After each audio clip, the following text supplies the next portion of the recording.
na ang salvation ay para sa lahat.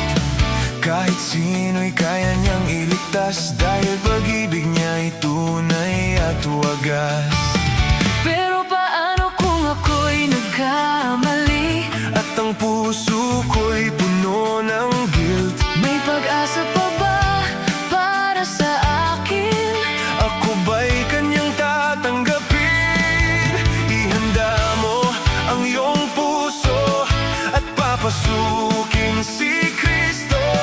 Huwag kang matakot lumapit, pag-ibig niya'y totoo. Buksan mo, papasukin mo siya, pag-ibig niya'y tunay at wagas. Ano pa bang pipigil sa'yo upang siya'y Tanggapin mo. buksan mo, papasukin mo na? May kapatawarang dala. Bigyan mo ng tahanan ang puso mo sa Kanya.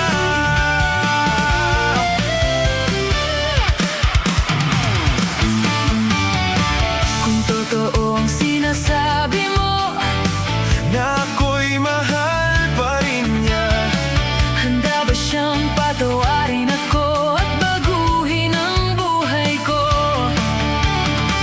oo, handa siyang